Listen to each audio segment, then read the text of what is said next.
and family members who are allergic to certain foods, if these apply to your situation.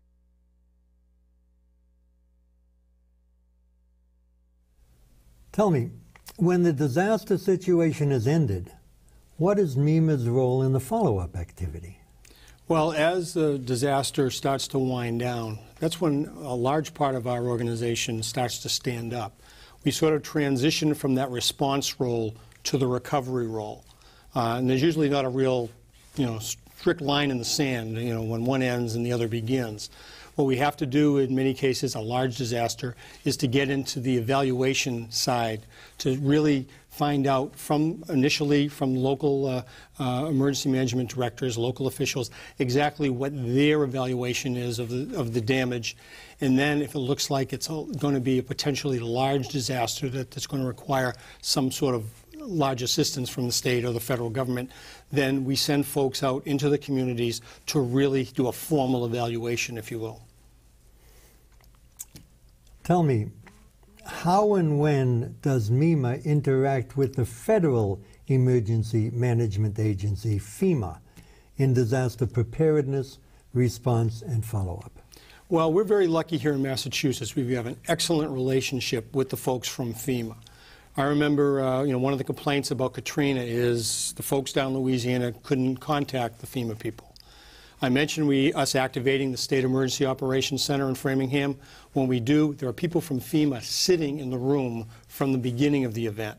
So they are in direct communication to their regional headquarters out in Maynard as well as Washington. So any federal assistance we can get through them as the event unfolds.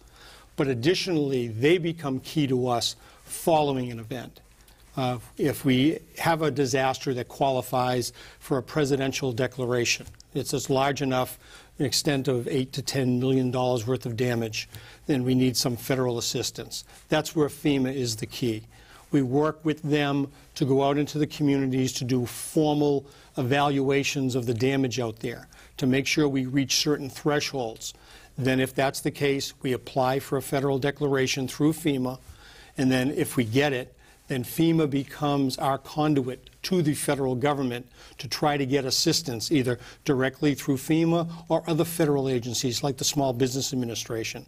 So they are a key partner for us, and at this point they've been a great partner for us. Now, you mentioned how many local agencies you deal with. How and when does MEMA interact with all of these local emergency management agencies in disaster preparedness, response, and follow-up? Well, we basically interact with them probably 365 days a year. As I mentioned, we're involved with planning.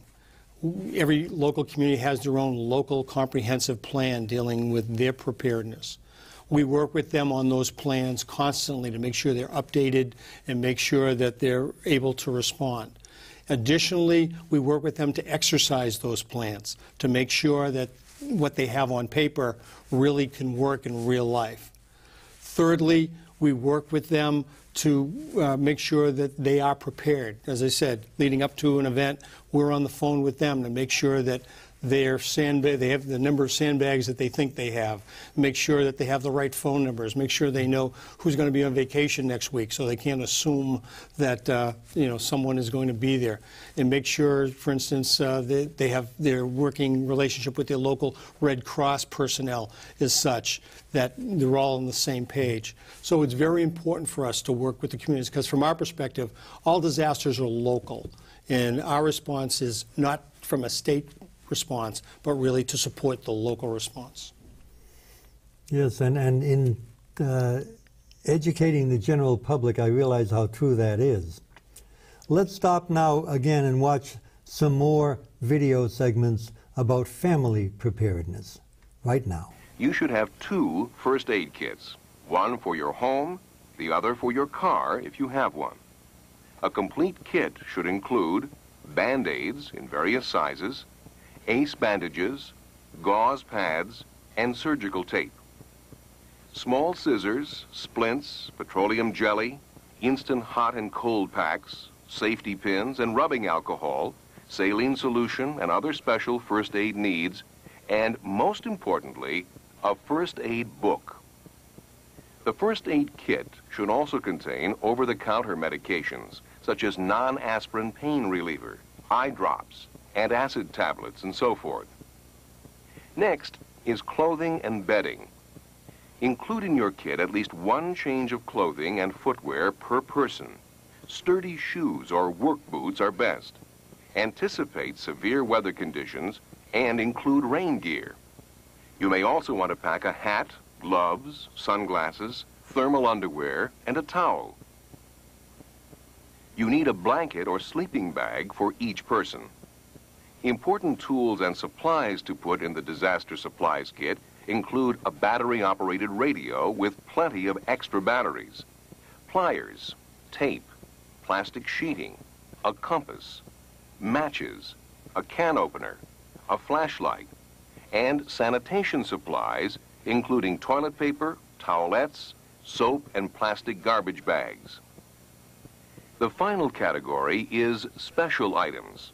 Infants, elderly, and chronically ill people, diabetics, and others have special needs that must be met, especially in times of emergency.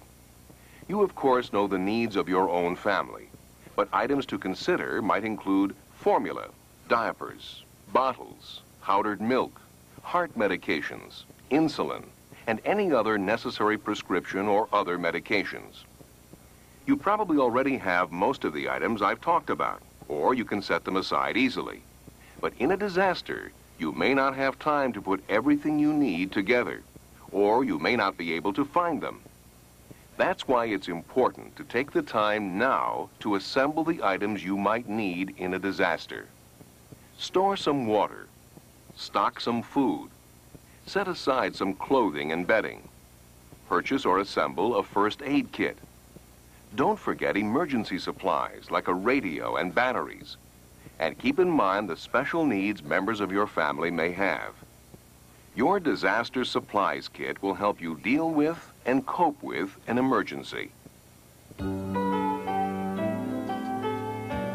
Protect yourself and your loved ones. Through careful planning, your family will be prepared when disaster strikes. Also, there are many publications available on how you can prepare for disaster. All of these informational brochures and more are available from your local Red Cross chapter. Just ask. In the meantime, we'll be happy to answer